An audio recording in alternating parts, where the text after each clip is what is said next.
sectores económicos. Sí. Es decir, lo mismo se han desarrollado fraccionamientos residenciales, que este es otro de los puntos que plantearía, en donde tienen agua, tienen drenaje, Deben tienen tener un impacto en electricidad servicios importante. y tienen, además, con un tema, lo que en Querétaro hemos denominado el cártel inmobiliario, el cambio de uso de suelo, de ejidos que se convierten, se les cambia el uso de suelo, se convierten en fraccionamientos residenciales, las presidencias municipales y el gobierno del estado les ponen todos los servicios básicos. A ver, ¿Quiénes protagonizan, quiénes alientan el a cártel ver, inmobiliario en Querétaro? yo empezaría por Diego Fernández de Ceballos. Así que Okey. cuando viene la reforma de la ley agraria en 1992, se permitió a los ejidos estar convirtiéndose en propiedad privada. Se cambia el uso del suelo, se establecen los servicios básicos y después lo que compraban a 3 pesos lo venden a millones. Y esto generó pues, un desarrollo inmobiliario importante de alto nivel y alta plusvalía en Querétaro. Paralelo, eso es lo que denomino. Una especulación con terrenos más que Sí, inmobiliario es o un tema de especulación inmobiliaria, pero también asociado a ciertas directrices de política pública gubernamental de Querétaro. Por ejemplo, tener distinción entre tasadores y evaluadores, lo que hace que tengas que pagar doble por el avalúo de un terreno, de una casa. Y lo cierto es que acompañado ese crecimiento económico importante con ese desarrollo inmobiliario, tenemos las colonias populares. Las colonias populares son personas que han llegado a trabajar, que migran por distintas razones a Querétaro, pero no tienen servicio, no tienen agua, no tienen electricidad, no tienen caminos, no tienen drenaje, porque además, de hecho, la obra más importante de Mauricio Curi, que desafortunadamente fracasó, porque lo importante es que no hubiera fracasado, es el 5 de febrero, que ha tenido un impacto de 7.500 millones en el 24, 1.200 millones de presupuesto adicionales 25 y 26, como 9.900 millones es el cálculo, y que no sirvió para resolver la problemática de la vialidad. Yo creo que ha habido una política digamos, querétaro-centrista, me refiero a Querétaro, la la capital, capital. en perjuicio, que es lo que decía esta visión del Partido Acción Nacional, en perjuicio de la Sierra Gorda, que tiene 2 niveles de marginalidad, de migración. Según datos del Sistema Nacional de Seguridad Pública, Querétaro es el estado número 2 en incidencia delictiva. O sea, llegó a ser el 28, 29, ahorita estamos en el lugar 2. 12. Nivel federal, lo más importante, el huachicol. Tenemos una problemática en San Juan de Río Pedro Escobedo, por donde pasan los ductos. Hay frecuentemente hay homicidios, avientan cuerpos, incluso cerca de una zona residencial de San Juan de Río, San Gil. Y ese creo que es un primer factor. Segundo factor, los conflictos en Guanajuato, entre el Cártel Jalisco y Santa Rosa de Lima, han hecho que un sector se vaya hacia Querétaro, y ahí es donde se dedican al robo al transporte, robo al negocio, robo a casa habitación, y estamos viendo también un fenómeno de extorsión creciente. Por ejemplo, eh, la mayor incidencia delictiva incrementándose entre 2025 y 2026 son violencia de género, Ujú. 21%, pero siguiente es robo a negocio, 20%, extorsión 12%, narcomenudeo 8%. Es decir, estamos viendo un incremento de conductas delictivas que antes no se veían en Querétaro. Y tiene que ver también, por supuesto, con el tema de la Sierra Gorda, en donde, de acuerdo con un estudio reciente con documentos de agencias norteamericanas, una de las rutas de tráfico de armas de Estados Unidos hacia México viene de Tamaulipas, San Luis Potosí, Querétaro, para llegar hasta la zona centro de la República Mexicana. Desafortunadamente no, también creo que hubo un pacto muy claro entre las fuerzas de seguridad de Querétaro en sexenios anteriores, que permitió tener esta paz con los grupos delictivos. Ese pacto creo que es claro que se rompió, y pues lo que necesitamos es generar una nueva política pública para poder atender el tema más importante para las familias, que es la seguridad. Exactamente. Y que implicó la remoción de estas 10 personas, pero nuevamente eran Baja California, los puntos más importantes, Baja California, Ernesto Rufo, y Tamaulipas, Cabeza de Vaca. Eh, a partir de ahí, efectivamente, Sergio Carmona aparece en la historia. Sergio Carmona financia Cabeza de Vaca 2012, 2015, 2006 para elección de gobernaturas, para 2018, pero tiene una fractura con él y después aparece ya con personajes de Morena, apoyando a Morena hasta su homicidio. Y evidentemente sí hay un tema de huachicol fiscal, pero bueno, sí se fue combatido en su No, momento.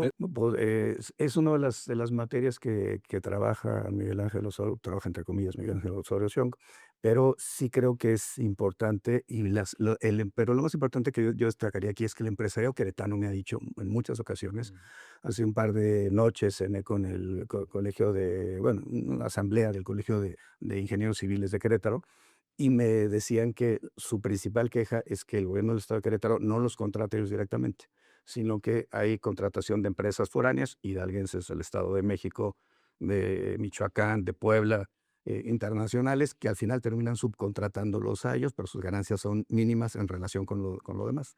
Y ahí es donde me han dicho que está Osorio Chong, ¿no? Sí, y que finalmente, a pesar de que estaban en la fiscalía, no se movieron esas carpetas de investigación.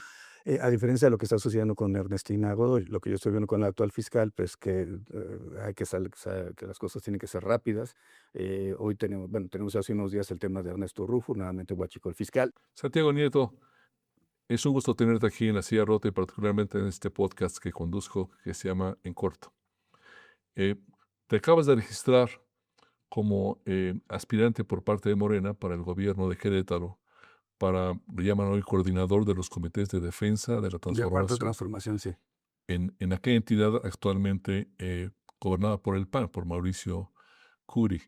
Nos interesaba mucho una perspectiva tuya sobre Querétaro, cuál es la condición, una entidad que tiene, digamos, muchos atributos económicos, de desarrollo,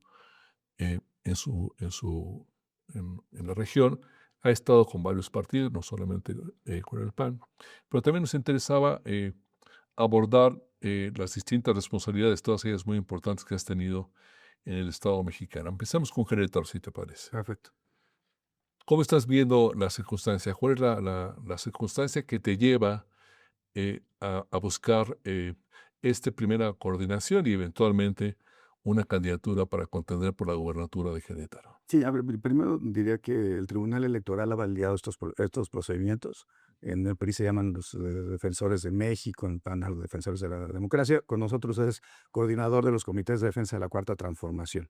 Y hay coordinaciones estatales, distritales, federales, municipales, dependiendo la prospectiva para el cargo a lo que se pueda contender más adelante. Es importante porque tú fuiste fiscal para temas de delitos electorales, enfrentaste circunstancias difíciles en su momento. Eh, ¿Cuál es tu visión sobre este ejercicio? ¿Es pertinente? ¿Se viola, no sé si la letra, pero tal vez el espíritu de las leyes electorales? ¿Cuál es Sí, a tu ver, sentimiento? la Una verdad larga está de trayectoria, una larga parte de tu trayectoria profesional ha sido en el ámbito electoral. Tú creo que eres uno de los mayores expertos en temas electorales del país, una referencia obligada por tu experiencia. Eh, ¿Este es el mejor modelo?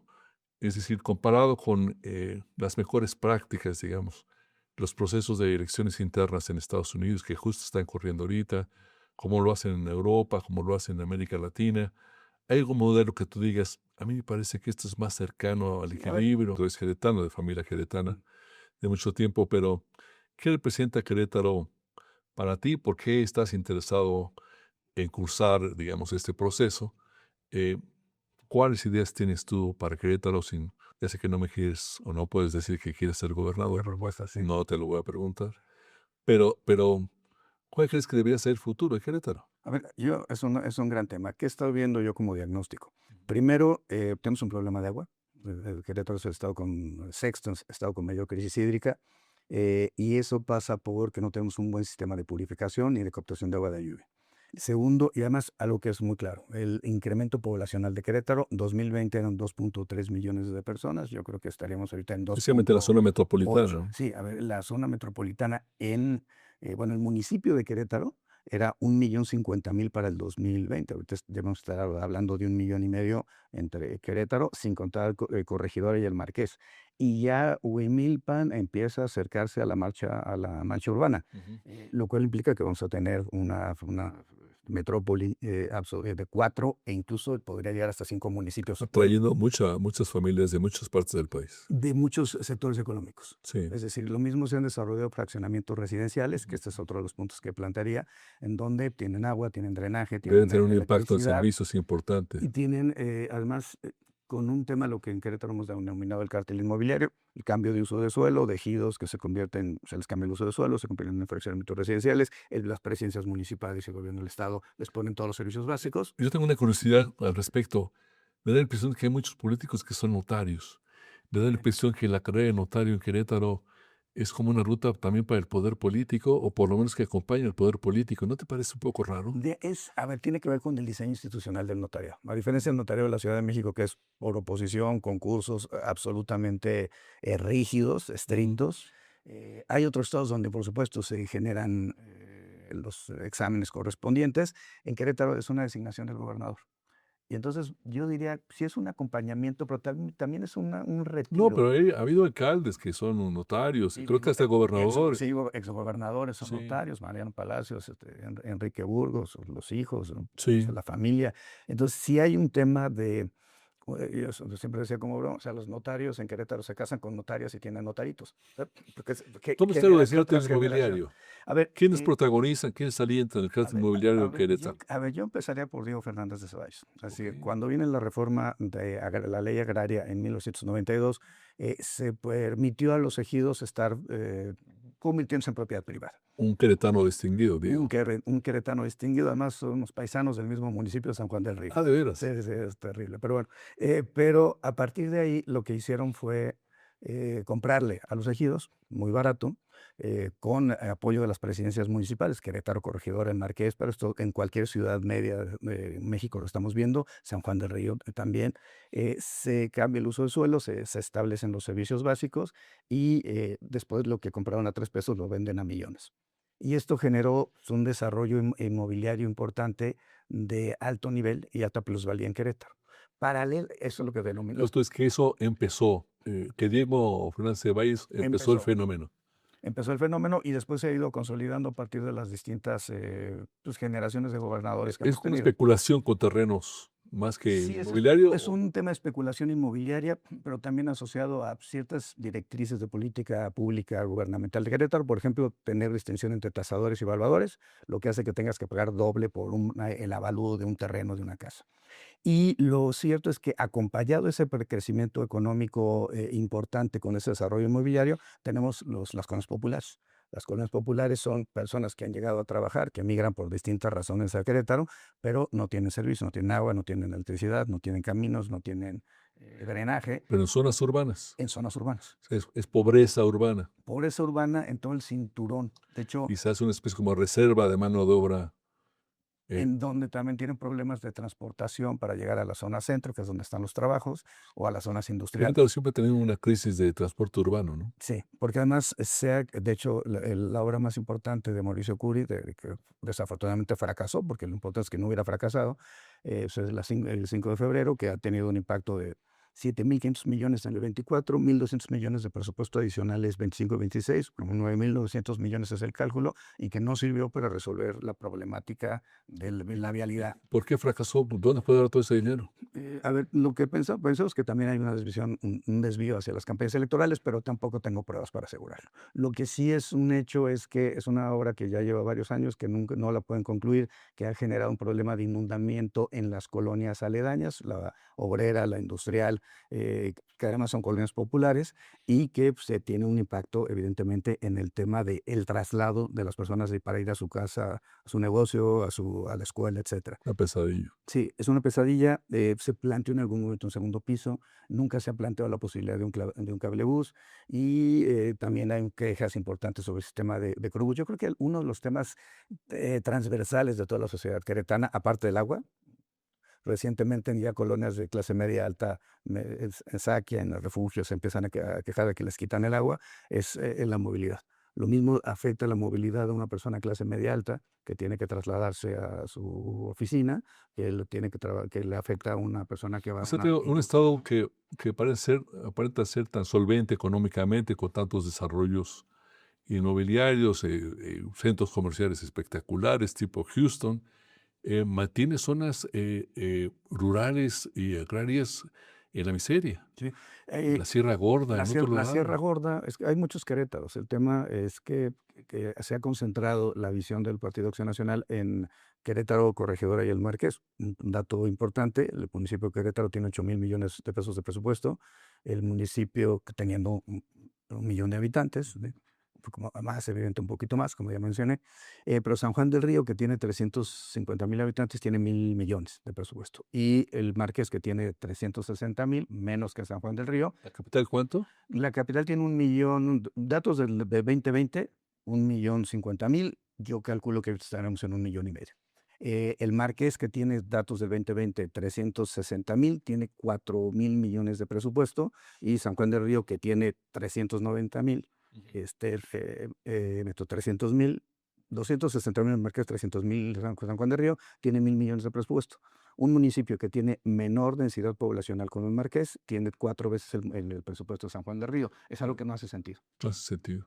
Eh, ¿qué clase de conflicto de intereses se genera para condicionar esta circunstancia?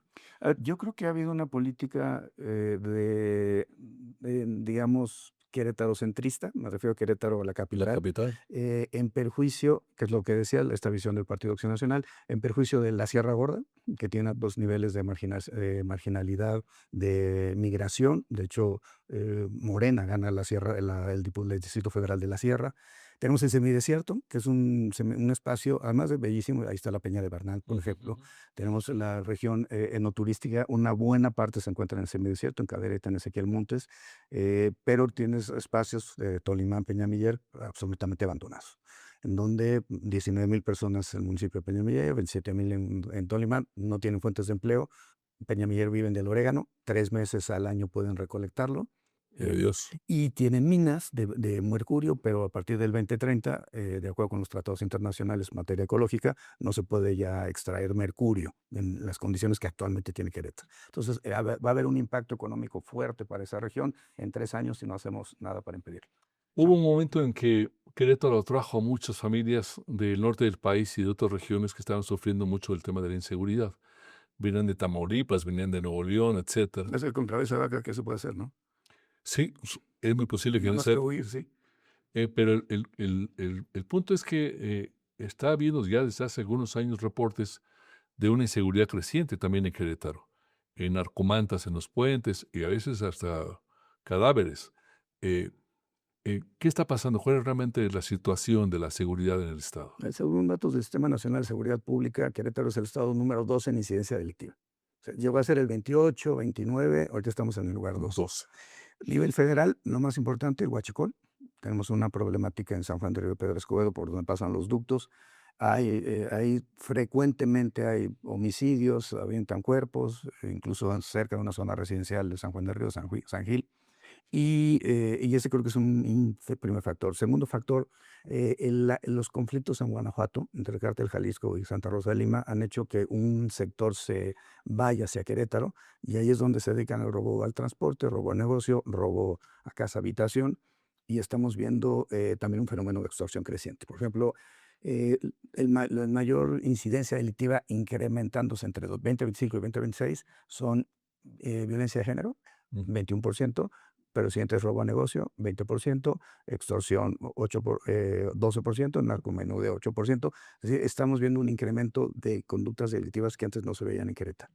Y tiene que ver también, por supuesto, con el tema de la Sierra Gorda, en donde, de acuerdo con un estudio reciente con documentos de agencias norteamericanas, una de las rutas de tráfico de armas de Estados Unidos hacia México viene de Tamaulipas, San Luis Potosí, Querétaro, para llegar hasta la zona centro de la República Mexicana. Pues ya no es el paraíso de seguridad Querétaro. Desafortunadamente no. También creo que hubo un pacto muy claro entre las fuerzas de seguridad de Querétaro en sexenios anteriores, que permitió tener esta paz con los grupos delictivos. Ese pacto creo que es claro que se rompió, y pues lo que necesitamos es generar una nueva política pública para poder atender el tema más importante para las familias, que es la seguridad. Siempre entre el gobierno del Estado y el gobierno municipal de la capital hay una como simbiosis política a veces incluso formando parte de distintos partidos. Eh, Ahora se menciona que el alcalde de la capital es un firme aspirante del PAN para la gobernatura. ¿No es algún tipo de connivencia para este panorama que tú nos estás describiendo? Sí, a ver, lo que ha pasado en Querétaro es que hay cosas que se han hecho bien. Todo el tema de desarrollo económico, Querétaro era un estado hacendado agrícola. A ver, el equipo de Querétaro se llamaba, cuando yo era niño, los Atletas Campesinos. Mm. Claro, Luis Echeverría debe estar orgulloso del nombre. Pero, a ver, ¿qué sucedió Claro, después de tuvo un eso? desarrollo impresionante. Desarrollo industrial, primero como maquilador Ujú. y después como armador. Somos un estado armador. Sí, En turbojets, pero hay focos científicos de innovación, automotriz, aeronáutica, aeroespacial, ¿no? sí.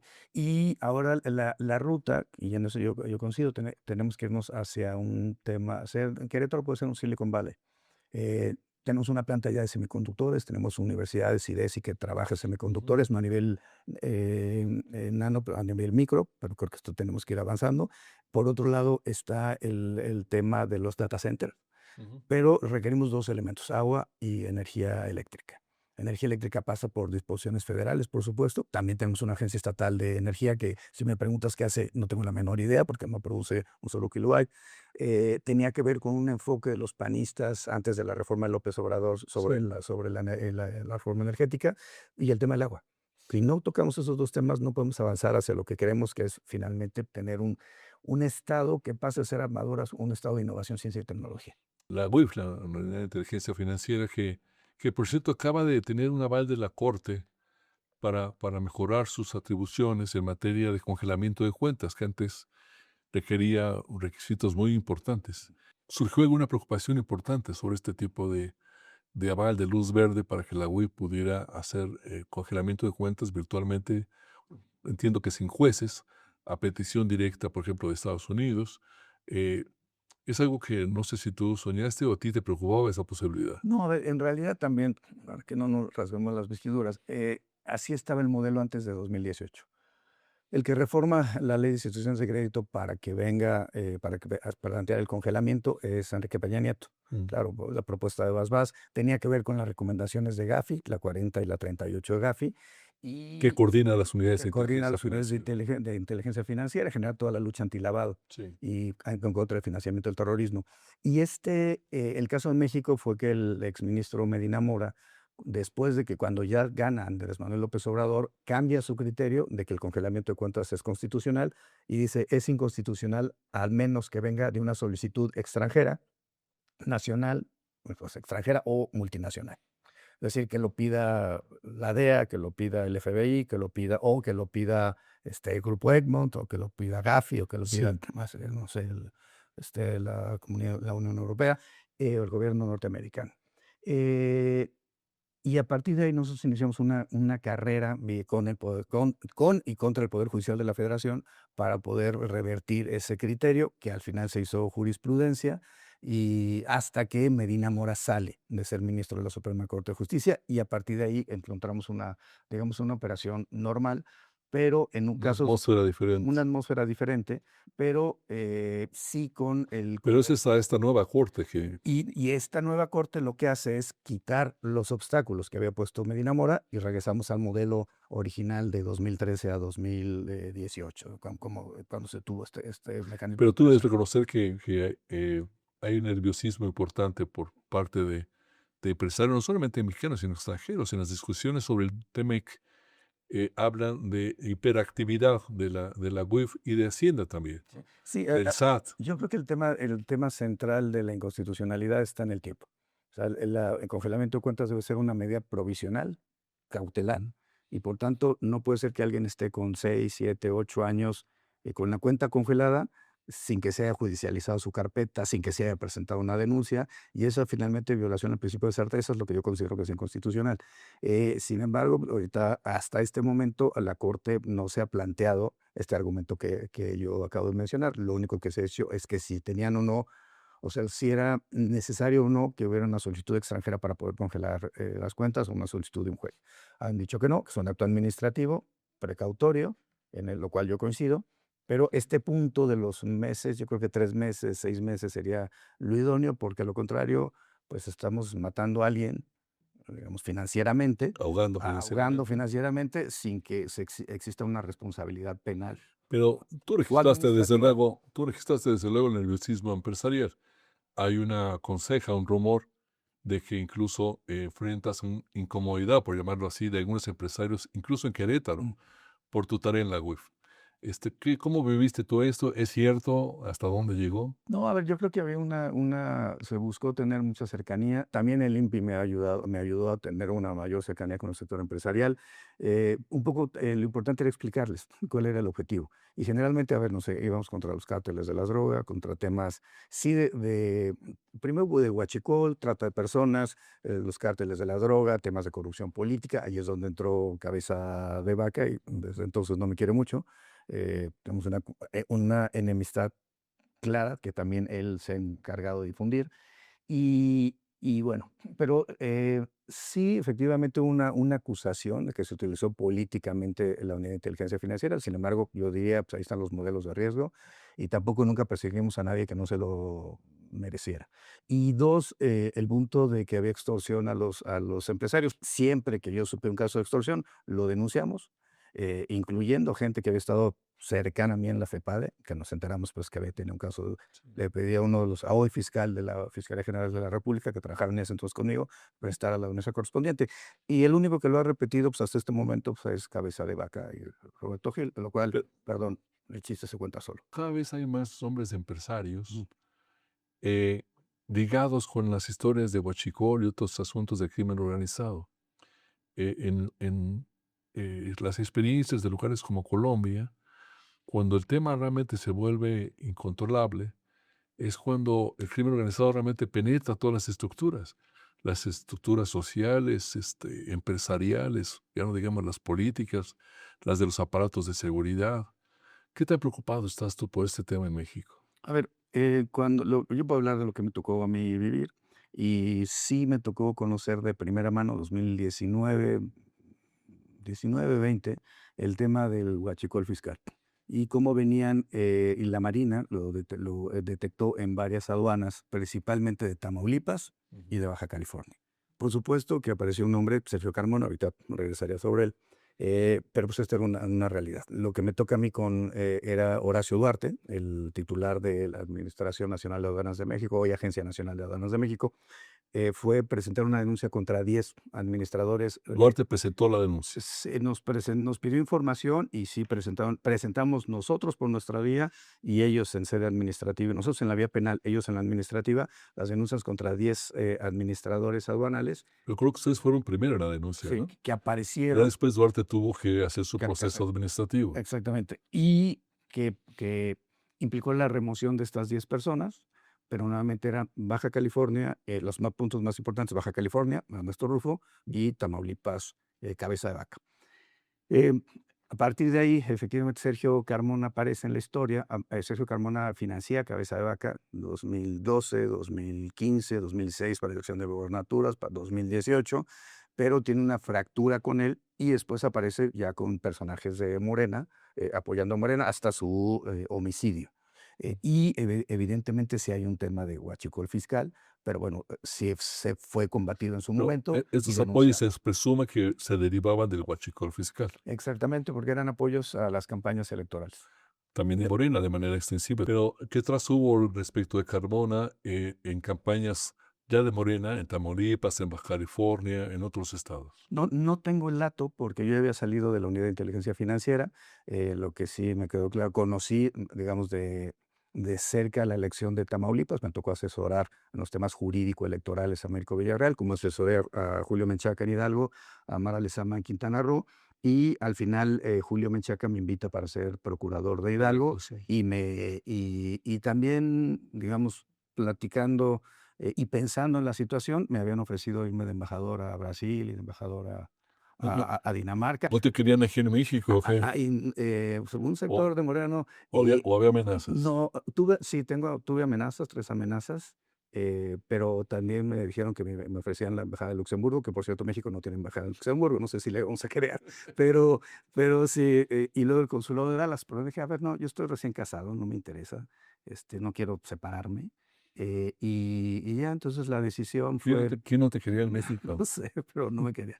Y Julio, y al final Julio Menchaca me invita, y la verdad también, yo me había tocado ser magistrado electoral. Tú destapaste Lo una que, confabulación también, no recuerdo cómo se le bautizó en su sí, la momento, estafa siniestra, pero la sí, estafa es siniestra. que yo tenía la hipótesis, mantengo todavía la hipótesis de que las fiscalías tienen que ser academias Academias de canto, de canto, sí. Tú vas por los de abajo sí, y entonces y ellos cantan. ellos tienen que cantar Les para dan estos criterios de oportunidad que se les exactamente, llama. cambiar el criterio de oportunidad por información para poder ir a los realmente orquestadores en este caso fueron 2,000 millones de pesos en varios municipios de Hidalgo y nos logramos meter a 10 presidentes municipales a la cárcel, a 3 directores generales, a 3 secretarios de Estado. Y ya, esto ya es finales del 2023, me encuestan para Querétaro y yo tomo la decisión. Alguna vez tú me dijiste, oye, estás en terracería cubriendo tus culpas con la 4T. Dije, Te no, dije no que necesariamente, si no pero era una expiación, te una dije. expiación de culpas. Pero Sí. no necesariamente, pero No, sí, yo hablaba más bien como de derecho de piso, digamos, en el sentido de no sé. no de estar en territorio, porque al final del Sí, día yo nunca había estado en territorio. Mi primera campaña fue la del 24, la disfruté muchísimo, a pesar que me quitaron la candidatura, me peleé con Curi, luego ya hicimos las paces, tengo una pregunta sobre el gobernador Mauricio Curi del PAN en Querétaro. ¿Por qué se menciona tanta influencia de un personaje que no es panista como Miguel Ángel Osorio Chong en Querétaro? por su relación cuando fueron coordinadores de los grupos parlamentarios del PRI y del PAN respectivamente. Pero se asegura que Miguel Ángel Osorio Chong es una especie como puerta para hacer negocios en Querétaro. Sí, no tengo pruebas, pero tampoco dudas. Sí, se menciona mucho eso, que Osorio Chong está metido y tú también lo sabes.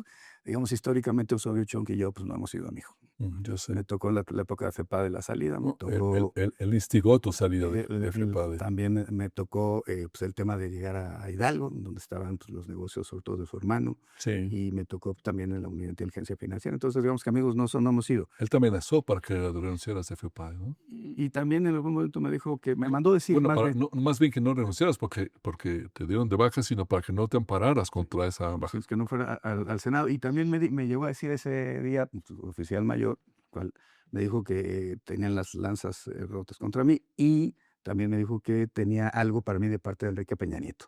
Le dije, pues yo no puedo recibir nada de Enrique Peña Nieto. Y ahí terminó la relación. Por cierto, con el oficial mayor siempre me llevé muy bien. Pero sí tienes registro de esa influencia. Sí. Me dicen que es una influencia para temas de seguridad, ¿es verdad?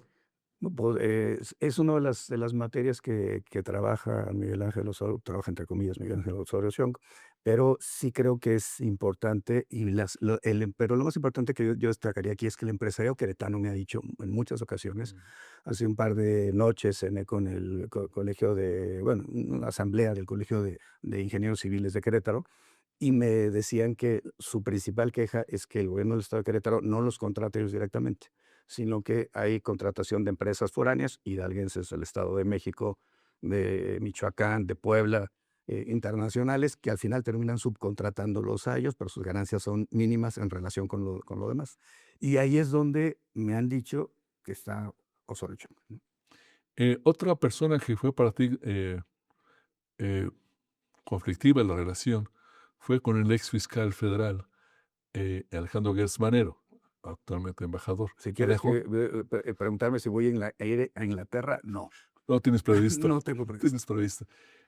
Ahí sí hubo denuncias en tu contra. Sí, sí, sí. Dicen que por lo menos toleradas, si no es que auspiciadas por Gertz Manero, que se sentía o se declaraba incómodo por, digamos, por el activismo de la UIF.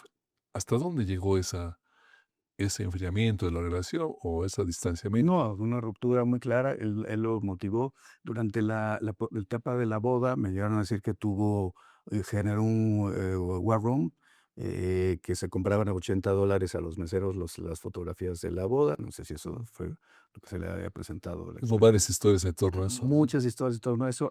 El avión donde iba mi amiga Paola Félix con su Ya sé. esposo, pues finalmente fue detenido por la Fiscalía de Guatemala, solicitud de México. ¿Crees que tuvo que ver? Yo no tengo la menor duda.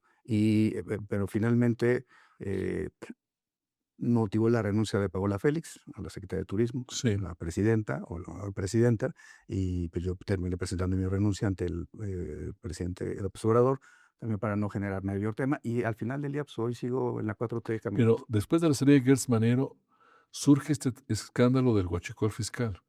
Él dice que el entonces secretario de la Marina, Rafael Ojeda, lo había alertado porque son amigos, pero no hay ningún registro de un proceso, de algo que se haya judicializado, y el escándalo estalla.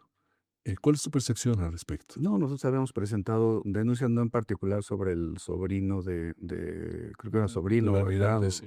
del almirante, Sobrinos. del almirante Ojeda, pero sí se habían presentado las denuncias correspondientes y yo, digamos, tuve el primer contacto con el tema precisamente con la Secretaría de Marina en una reunión del Gabinete de Seguridad, en donde pues, se nos instruyó para que hiciéramos esa investigación. De ahí se ve a Sergio Carmona y también surge Cabeza de Vaca y todo lo que hemos estado platicando. Pero me queda muy claro, Gertz Manero no tenía la menor intención de seguir alguna investigación que hubiera sido presentada por la UIF. Y surgen otros casos también después de Gertz Manero, ¿no? Como que se van destapando cosas con empresarios, como este señor de Miss Universo y todo esto que estaba en el ámbito público. Sí, y que finalmente, a pesar de que estaban en la fiscalía, no se movieron esas carpetas de investigación. A diferencia de lo que está sucediendo con Ernestina Godoy, lo que yo estoy viendo con la actual fiscal, pues que hay que las cosas tienen que ser rápidas. Hoy tenemos hace unos días el tema de Ernesto Rufo, nuevamente huachicol fiscal. Santiago Nieto, registrado para la coordinación de los comités, eh, precandidato para la gubernatura de Querétaro. Muchas gentes piensan que vas corriendo al frente de ese contingente de 15 o 16 registrados. Te deseamos mucho éxito a todos para lo que venga. Muchas gracias por estar en la silla rota. Al contrario, muchísimas gracias. Seguimos en Placer contacto. estar en corto. Muchas gracias.